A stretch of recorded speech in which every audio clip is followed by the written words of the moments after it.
before I get into the Warriors Heat game from the other night, I do want to talk a little bit about this James Wiseman thing. We know Clay's coming back Sunday. I will go live on my Patreon pregame just to shed a tear. Nah, man, I think everybody's excited. It's just a big moment, right? But so Wiseman enters COVID protocol about a week ago. He's cleared out of it now. They've released some footage of him taking jump shots.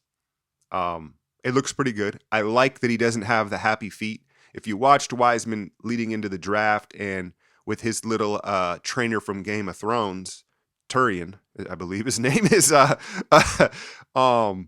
he had him doing like step back threes, a lot of guard and wing work, a lot of kind of fancy footwork that is so unnecessary for a player that size.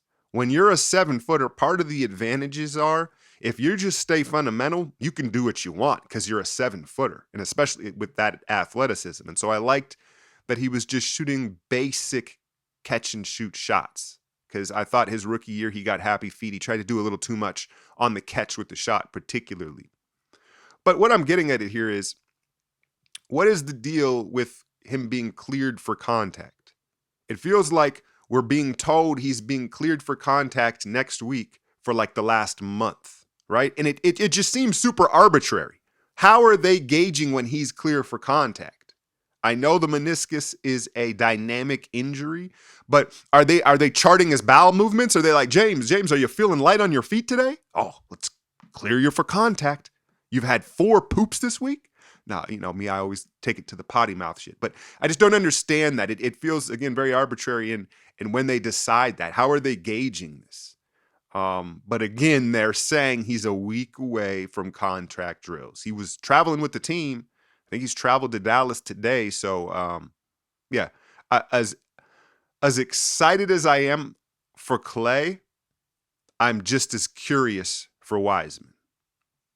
All right. Talking about this latest Warriors win, Warriors Heat Monday at Chase Center, and you saw Jordan Poole go off. 32 points, 5 assists, 26 minutes off the bench. But I think everybody is talking about Steph Curry and his struggles here. You look at the shooting splits. I think I saw, everybody can manipulate the numbers by how far they go back and what sample size they use. I believe the last thing I saw was it's the lowest shooting percentages in a 15-game stretch in Steph Curry's career. There is a lot of what ifs and whys, and hey, sometimes he's just in a slump. One of my longtime patrons, the Paradox, he brings up a good point. He says he's jumping too much right now. He sees that he's leaving his feet a little too much. It's hard to say, man. To be honest with you, when someone's in a shooting slump, when I do my breakdowns in my videos, a lot of the time I'll slow it down frame by frame and look at the jumper and stuff like that. With Steph, I don't really do it. One, it's so compact. It's such a efficient flick of the wrist. And then 2, it's like, well, it's probably not his mechanics, right? It's not his mechanics. You doubt it. And I doubt it's his mechanics. He may be a little more, what are the other theories? He's spending more energy on defense. Could be. Father time. Could it be father time catching up with him in the sense that he doesn't have the same amount of muscle endurance, right? Because we talk about how active he is off ball, how much energy and stamina and conditioning he has.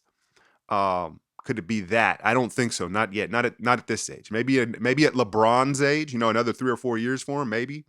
Everybody's body's different.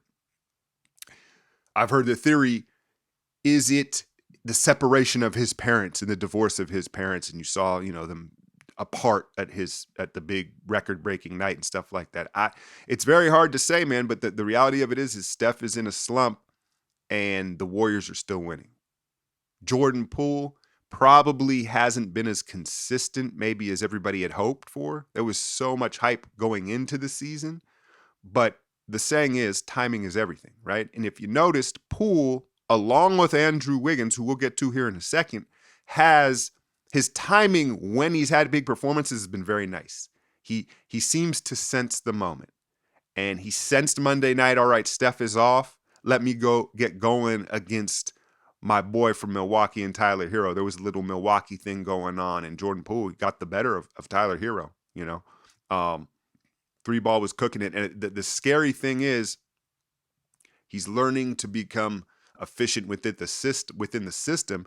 And at the risk of sounding blasphemous, he looked like Steph on Monday night, right? It was very little dribbling and dancing with the ball. It was coming off screens. It was backdoor cuts. It was super efficient, man. And so someone had asked me who you got, Hero or Poole, because they're similar players, both from Milwaukee, both 6-man, same size, bucket getters.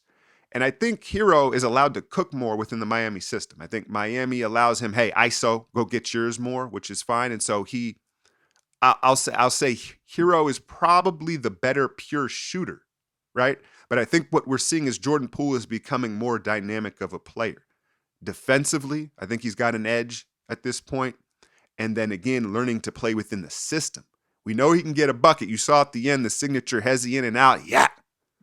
Quite a performance, man. Quite a performance to go along. I don't want to leave out Andrew Wiggins here. I want to get to Wiggins. Those of you that have been following me for a while, you know I'm not an all-star campaign guy. I'm not. You don't hear me promoting all-star bids. It's kind of one of those things where it's like, look, if you're an all-star, you're an all-star. It is what it is. It'll speak for itself. You either make it or you don't. But every once in a while, there's a situation where I think a campaign deserves some attention. Because all the teams do it, right? All the teams for their top 2 players put out a campaign, part of their publicity, right?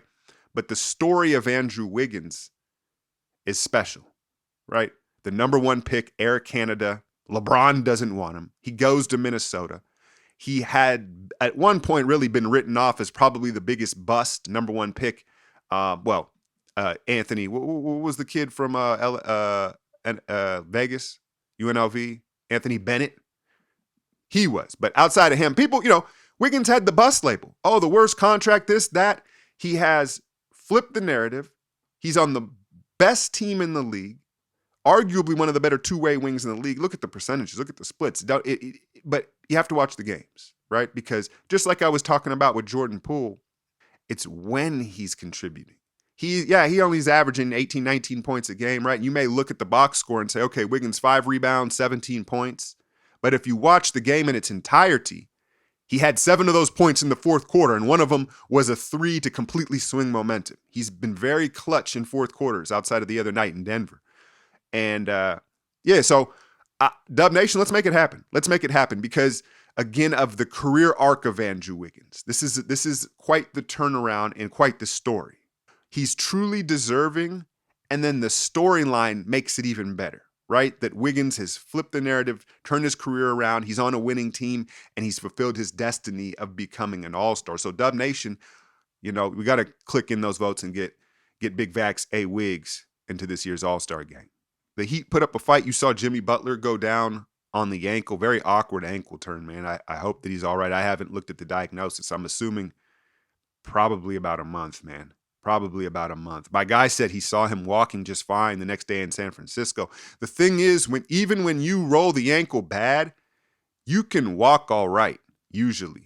The teams like to put you on crutches. Jimmy's a different type of dude, but it's going to be weeks because it was an awkward turn, so that certainly didn't help Miami's cause late in the game. And then you saw Draymond just put on a defensive clinic the final 3 minutes of the game with strip and rips, blocks at the rim, blocked a couple 3 balls coming out to the weak side. It was just, they say, put it on tape. He may have put all he needs to on tape for his Defensive Player of the Year campaign Monday night. But I was watching this Heat team, and there are a lot of similarities between the Heat and the Warriors as far as their organizations go, right? They really do kind of have the same culture. They just have different philosophies and personnel, right? I think the Heat value toughness over basketball IQ, where the Warriors probably value the IQ over the toughness. And then, of course, the Warriors have the system in Steph Curry.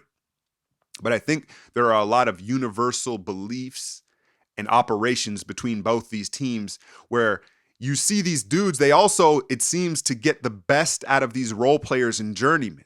Caleb Martin, the Gabe Vincent kid, Yursufin, right? Undrafted guys. They were making a big deal about all the undrafted guys on this Heat's roster.